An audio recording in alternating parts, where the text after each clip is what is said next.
there you are! A voice that would have probably been melodic if it hadn't been so entirely outraged called out, before James had even spotted its owner, since his tired and overwrought eyes were focused firmly onto the ground, directly in front of his feet as he marched along the thinly carpeted corridors. Now glancing up a bit at the outcry, he spotted the vaguely familiar face of the Qoivery governor, HFY, who had greeted him when he first stepped onto the planet. Although, despite the fact that Qoivery faces weren't exactly the most expressive, given the fact that they were mostly covered by an ivory plate, James could still tell, just by the heavily constricted pale dots in the middle of the governor's blue eyes, that he was enormously unhappy with his Deathworlder guest right now. "What in the blazes do you think you are doing? Where were you?" James's jaw clenched and relaxed, as he fought against both his tiredness and the still heavily weighing mixture of emotions in his gut, while his rational mind tried to somehow muster a reasonable reaction to the sudden confrontation. However, his temper was already stretched incredibly thin. He didn't even see himself entirely in the right here, yet somehow his usual urge to step up and stand for his actions was suddenly and entirely absent at that moment, making it incredibly difficult to not just snap at the tree person who addressed him so indignantly. Where had he been? Well, he was right here, right in this damn building, trapped like a rat in a cage because he dared to protect his own life and that of his family, and just waiting for the next catastrophe to strike as the timer ticked down until his people arrived and hopefully saved what was left to save of his sister. That's where he was. His jaw quivered heavily as he used his last gradually fading bit of self-control to not say exactly that right to the governor's face, and thus make the situation even worse than it already was. It would have been a losing battle from his side, had aid not come in the form of a deep voice taking over the task of answering for him. "I asked him to walk with me," Athena informed Scifi in a firm and direct voice, that was, however, still far more diplomatic than anything James would have been able to muster at that moment. "He was in full view of your guards when he followed my invitation, and none of them deemed it necessary to stop him. He has not left my sight for a moment, and never made even any remote attempts to do anything but accompany me in a calm and measured manner. I would appreciate it if you didn't try to treat him like some sort of criminal for simply stretching his legs in full view of the people supposed to watch him."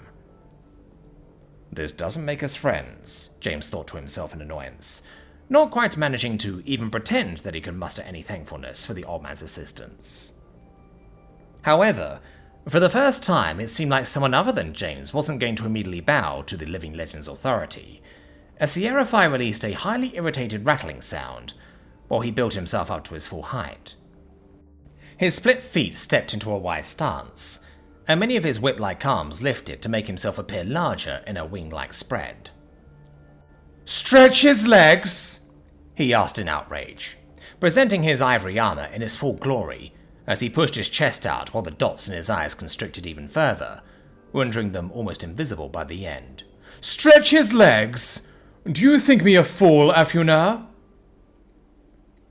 In his wild stare, the governor's gaze then pivoted away from the acting councilman, and instead moved to glare directly down at James, a shadow spreading over the white mask around his eyes, as he tilted his face downwards to keep it locked on the much smaller man. Yet James wasn't exactly in the business of being impressed right now, and the measly resistance his good upbringing had desperately put up against his temper earlier had long been beaten, discarded, and forgotten at this point. Yeah, I broke your damn chains," he venomously replied to the governor under his breath, refusing to raise his voice since that would just dignify the Qoivery's outburst further. Still, he did underline his sentence by lifting his left arm, from which the broken remains of his former shackles still loosely hung, now gently swaying and jingling with the movement. "Don't make such a theatre out of it. I'm still here, am I not? And it's not like I can open any of the doors around here without help anyway." The governor scoffed at James's words. "Not without help? Pah!" he said, and shook his large head, waving two of his thin arms in a dismissive gesture, while most other ones crossed in front of his chest to harden his posture, even more than it was already. "We know that's not much of an issue for you, is it? But you think we're idiots, don't you? Hey, you said it, not me, James replied under his breath with a roll of his eyes, but then snapped up very slightly when the Quavery heavily stomped his foot on the ground in reaction to his words. Don't try to pretend like this isn't a big deal for you. Sci-fi confronted him directly, clearly just as unimpressed by James's demeanor as was the case the other way around. You think you're untouchable, don't you? Do you think this is a game? Now that one struck a nerve, causing James's fists to clench tight along with his jaws. A game? He brought out. Quiet at first, however soon breaking his resolution of not raising his voice as it all came pouring out of him, at once releasing all the pent-up aggression that he had just barely managed to suppress earlier, leaving the Quavery lucky that his intentions were far less murdery towards them than they were towards the felines. A game? Do I think this is a game? No, I do not think this is a fucking game. I was shot at. My friends were shot at. My sister is currently dying just a few rooms away from here, and I can do neither jack nor shit to help her. I would have been burnt alive had I not known just the right, incredibly powerful person to help me out in a situation that would have done most others in. Meanwhile, I have to somehow try to appease all you nitwits, just so I have a sliver of a hope that you actually give two shits about keeping us safe, while you're keeping us locked right on a fucking silver platter, while there are people out there just waiting and planning something to get at us that I can't figure out because I have not slept, eaten, or even so much as laid down for I don't even know how many days. So no. If you have to know, I do not think this is a fucking game. As he talked, he had gestured wildly with both arms to emphasize each word, lifting them up and swaying them around so recklessly that, at one point, he even hit himself against the side of his head with the heavy chain still dangling off of his left arm. However, he was in such a rush of adrenaline that he barely acknowledged the pretty heavy hit, and just kept on trucking without even taking a breath, even as his head stung and throbbed from the impact. Once he had gotten his entire rant out, his arms slowly started to sink down, and he felt himself slightly deflating as his yelling and shouting fizzled out into nothing but heavy breathing that hoisted his chest up and down in long movements as the adrenaline slowly began to settle in his blood. At some point, he had stopped even looking at the person he was yelling at, and now his gaze was entirely removed from Sci-fi, and instead stared straight to the ground in front of him once again, as James could do nothing more than just stand and breathe for a moment, as his everything-deprived brain needed to do a full reset after the sheer overload it had just brought upon itself. Though it seemed like he wasn't entirely alone there. Apparently, the sudden 180 change from the behavior the people even around this place of captivity had grown used to from him was enough to momentarily break the stalemate of uncaring sternness that had previously dictated the conversation. Sci-fi's eyes widened for a moment, and his previously tightly wrapped arms relaxed a bit from the sheer surprise of the sudden rise in volume and colourful language. However, someone else, surprisingly so, seemed to be far less thrown off their groove by James's sudden fit, and now used the opportunity of both participants being stunned into silence one way or another to make his entrance once again.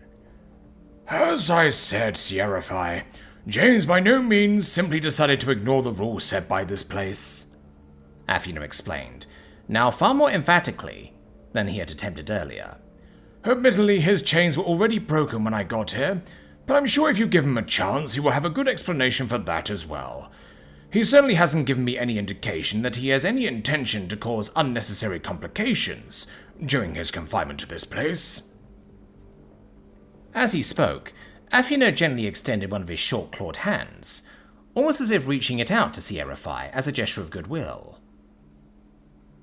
The Quavery's face now briefly darted back and forth between the old councilman and the still just heavily breathing James, his demeanour apparently not quite able to decide if it wanted to keep up the aggressive confrontation, or to allow itself to be corralled into a more conversational direction. Ultimately, the governor still sounded far from happy as he spoke up again. However, he was no longer yelling his words, and his posture turned from entirely closed up to a mere severely upset one, as his arms didn't hug his torso quite so tightly anymore. And he also stopped pushing himself up to his absolute maximum height. Forget the chains for a moment, he said with a heavy shake of his body, and loosened a single arm from the wrapping to point down to James with it. I wouldn't care if he just broke the chains. What I care about is that he clearly thinks that, because he got away with it once, he can just ignore the laws and autonomy of our system whenever he damn well pleases. At that point, James had somewhat caught his breath again, and although his entire body had already started to tingle from the adrenaline slowly leaving his bloodstream, it immediately threatened to flare up again as he heard that. "What are you talking about?" he asked, staring up at the governor. His voice was hoarse from his earlier yelling, and weak from his still heavy breathing. However, even he himself could feel that there was an undeniable intensity behind it that seemed to also get through to Sci-fi as he looked back down at James. Oh, don't try to play dumb, he tried to demand. However, his words were lacking their earlier bite, almost as if something about the very thing that had driven him to his determined actions just a moment ago suddenly didn't completely add up for him anymore. The loop that your atrocity injected into our systems may have fooled us momentarily, but I hope you didn't think that we wouldn't notice it eventually. The rush in James's veins turned from fire to ice as he listened to the governor's words, his eyes slowly widening. "Loop? What loop?" he asked, entirely taken aback by this new sudden information, his already overtaxed mind immediately reeling with the darkest possibilities. "A footage loop? In your camera systems? When was that?" Some of the guards that were accompanying Sci-fi, but had kept themselves in the background so far, glanced at each other after witnessing James's honest distress at the revelation.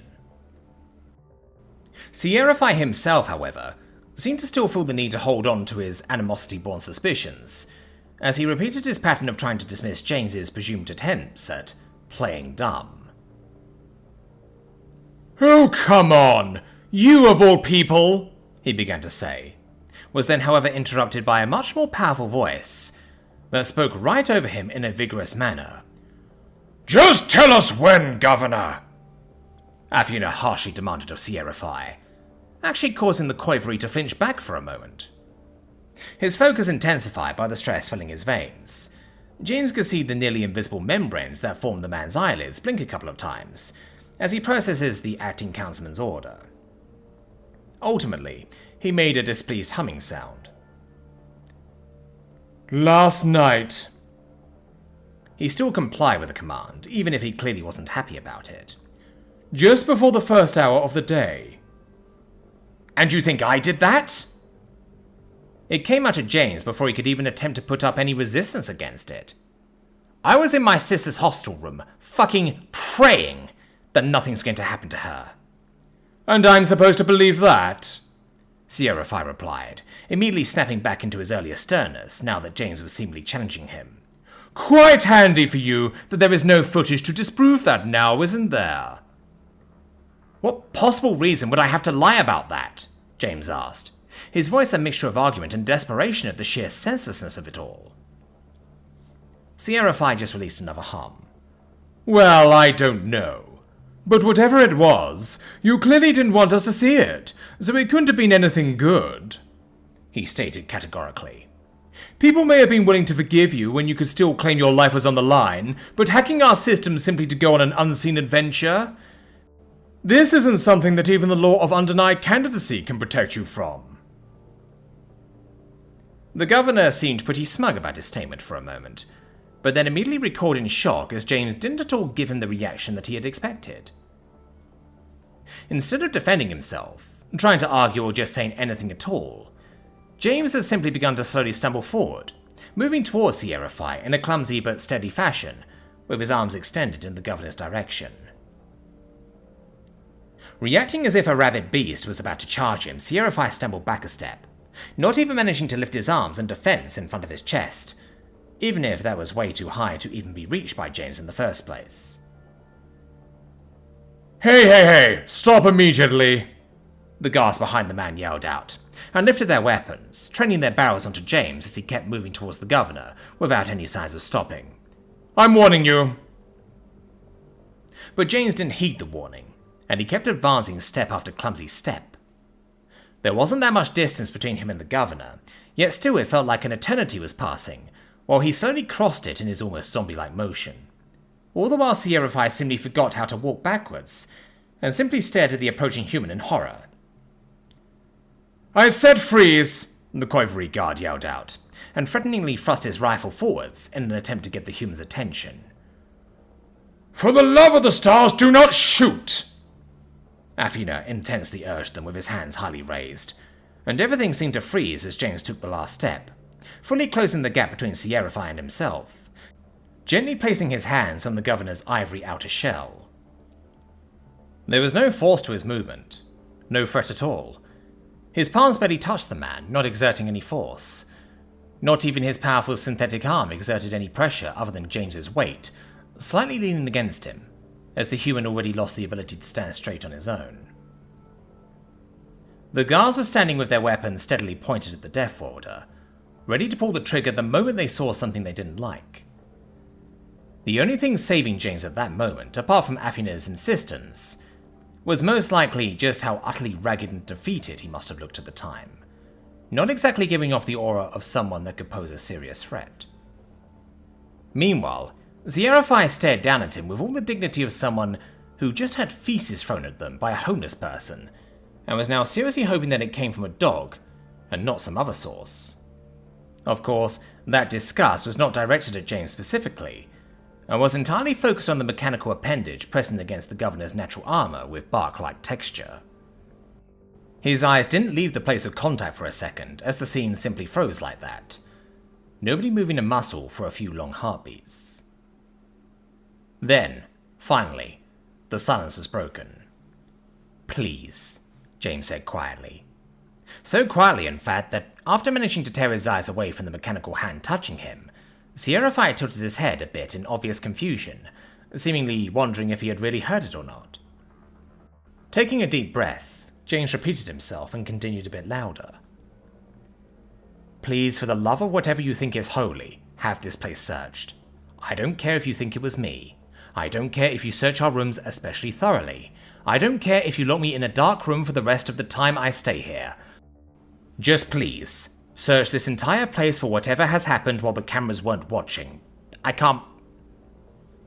James's voice failed him for a moment, as all he could get out anymore was a desperate gasp, while his brain refused to make any more sense of the situation other than absolute emergency. Swallowing heavily, and slowly closing his flat hands into fists as they gradually slipped off of the governor's exoskeleton, he forced the last words out. "I can't do this again." Now sliding completely off, James's hands fell down to his sides, leaving him to stand unsteadily, as he no longer had anything to support himself against. After that, the scene froze once again. Scifi looked down at James with an expression that clearly had no idea what it wanted to be.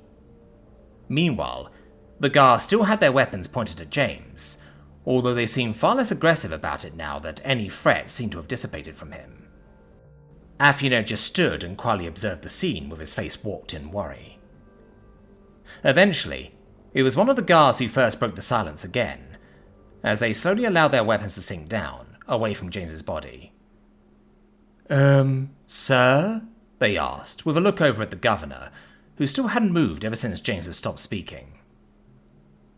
Rattled out of his stupor, Scifi briefly shook his head in a quick, almost shuddering motion, before using his arms to run their tips downwards along his own body, in a motion akin to wiping himself clean.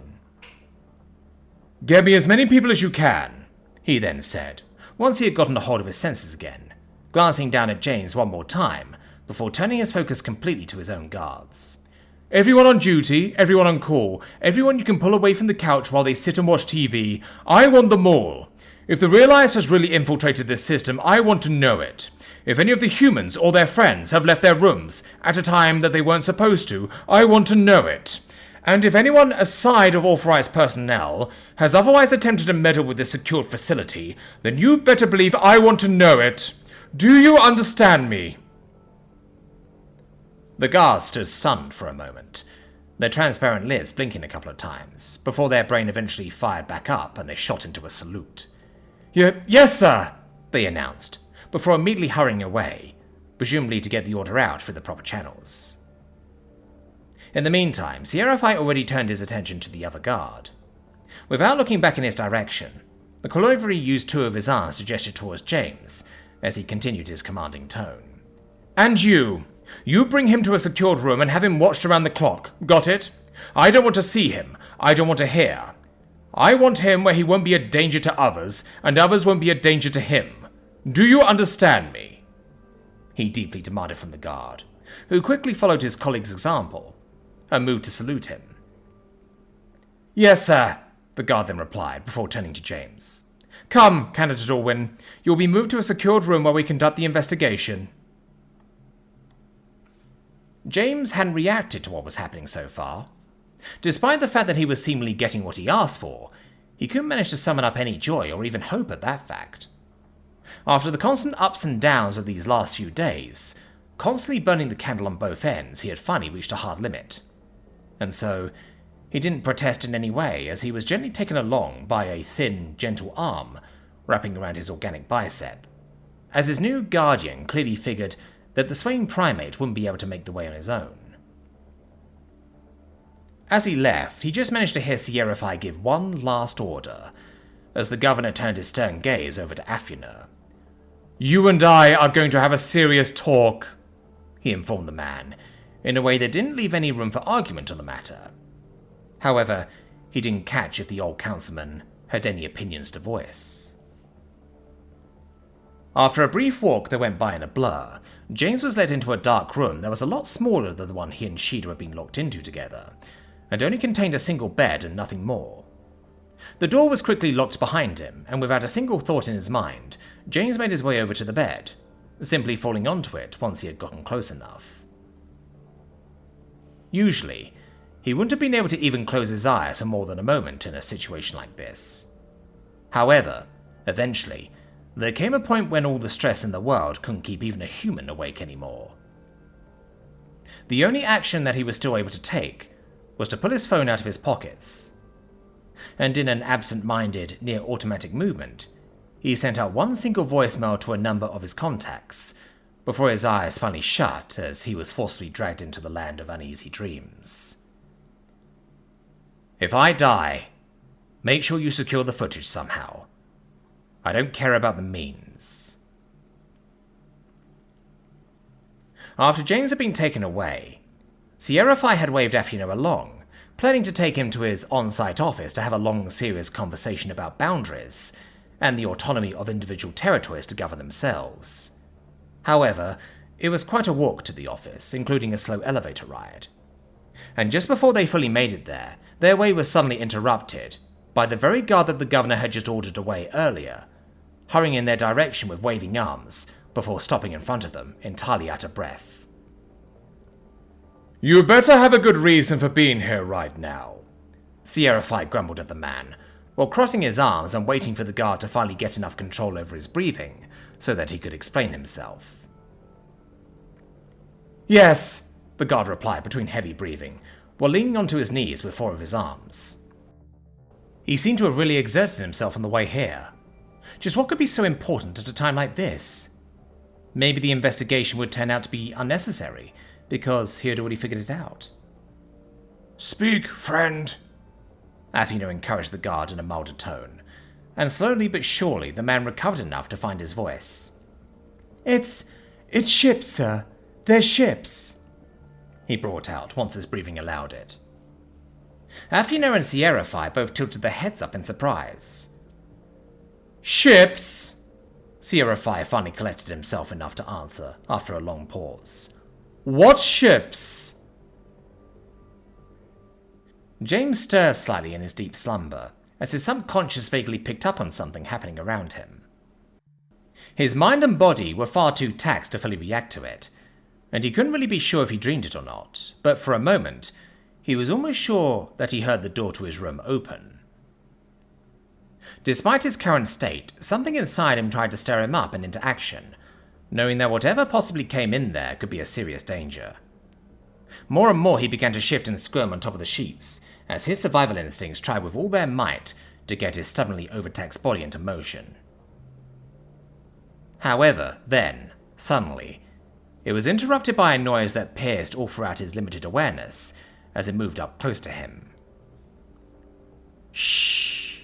A gentle voice shushed him, causing his subconscious mind to focus on nothing but the sound. He was torn on the voice that it heard.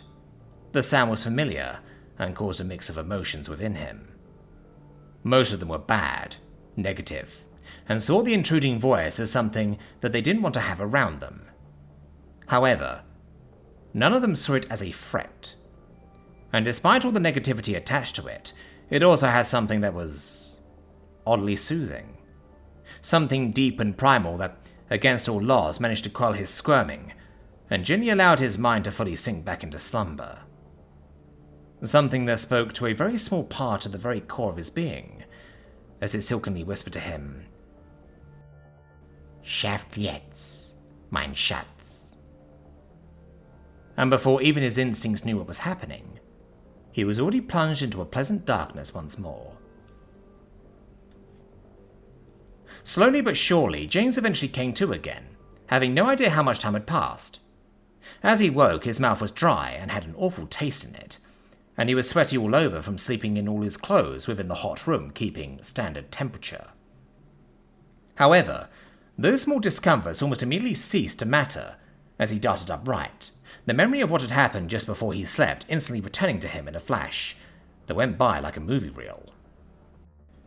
As he unsteadily fumbled to his feet and immediately got ready to hurry over to the door to bang against it, in order to find out what had happened while he'd been out like a light switch, he was momentarily stunned as he found the large gate standing wide open, instead of locking him inside. With his previously hurrying steps slowly coming to a halt, he couldn't help but stop and stare for a moment. However, what the was all he could really think as he slowly moved towards the open door, just really hoping that this wasn't some sort of sign that something awful was happening again. Oh well, at least if someone was hacking the systems once more, they did have the decency to wait for him to get a good night's sleep in before they did. Swallowing heavily, he finished the last few steps towards the door, slowly, while trying to mentally prepare for all kinds of eventualities that could be awaiting him on the other side of the threshold. Figuring there would still be guards if this wasn't some worst-case scenario, since he was supposed to be watched 24/7 this time, after all, he cleared his throat and decided to make his presence known, just in case. "Hey, don't get spooked. I'm coming out," he tried to announce, but had to interrupt himself as he nearly ran right into two dark shapes that passed by his door, just as he was trying to poke his head out. Quickly pulling out of the way, James blinked after the quickly marching silhouettes, and his eyes needed a moment to adjust to what he was actually looking at. Those weren't the backs of Coiverie moving away there. "Morning, Sleeping Beauty!" A familiar voice from right behind him suddenly made James shoot around, as a hand pressed on the small of his back, just close enough to more taboo parts to be suggestive. His own hand pressed onto his chest to fight against the heavy beating of his heart from the sudden shock. James turned to the intrusive appendage's owner. "Fucking hell, Coco! Don't do that after the week we've had," he immediately began to complain, but only got so far in before his brain caught up to the fact that something wasn't quite right here. "Wait, Coco?" he burst out, and heavily shook his head before focusing fully back on the commander and childhood friend of his. Unlike the last time he had seen her, Coco was fully decked out in her complete UHSTF gear, including uniform, breath filter, body cam, and even weapon, which someone currently under house arrest probably shouldn't have. "What are you doing out here?" "Watching you sleep, obviously," Coco replied cheekily, and reached out to pat James's shoulder. "Been a while since I got to see that, after all, although I figure it won't be long till I have Sheeda to the point she's going to invite me to..." With both his hands, James grabbed the commander by her shoulders and looked directly into her obscured face. "Coco, focus," he demanded of her, in an equal mixture of desperation and exasperation. After a second, Coco released a sharp breath, and when she spoke up again, her tone had shifted into one that was way more dry and direct than before. "Reinforcements arrived sooner than we anticipated. Apparently we weren't updated about their exact movements as to not tip anyone off to it, in case we were being closely observed. But when a certain voicemail reached them one way or another, they decided to put the pedal to the metal," she informed him succinctly. And when they asked nicely if they could please inspect the place that their ambassador was being held in, the locals simply couldn't resist their charm. James admittedly needed a moment to process that. In a quick motion, his head briefly snapped in the direction of the two other dark shapes, which he now knew had to have been more uniformed human soldiers, had left to earlier. Wait, you mean... he mumbled at first, before changing his mind on what he wanted to say and snapping back at Coco's specific phrasing. Please tell me this isn't going to be a huge diplomatic incident.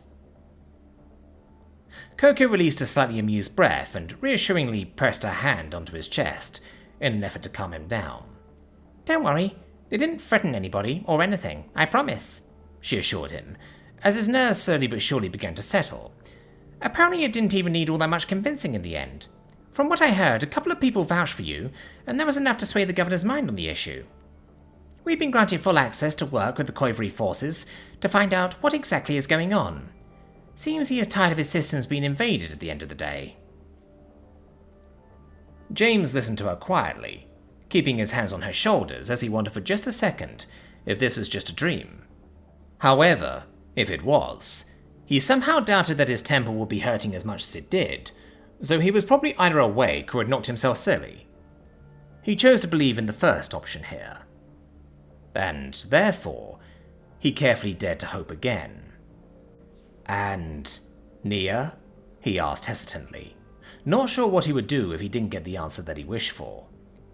It's been taken the best of care of, Coco replied with a gentle nod, and reached her hand up to softly hold his arm that was still on her shoulder. For real this time. James couldn't help it, and he entirely deflated, basically only keeping himself upright by clinging onto Coco's shoulders, as his knees buckled under him from sheer relief. Thank goodness, he breathed out with barely any voice, causing Coco to let out a gentle chuckle. With surprising strength, she changed her grip on him away from his arm and to his body, as she pulled him into a hug that James was all too happy to accept in return. After a few seconds of that, he felt Coco heavily hammer her palms onto his back. All right, big guy, she said, and then encouraged him to stand on his own 2 feet again with a mild push against his shoulders. Now that you're awake, we got a job to do. Your girlfriend really wants to meet up. With that, she pulled away from the embrace and nodded for him to walk with her. And, with his body feeling like it had just gotten a few tons lighter all at once, James had absolutely no problem with that.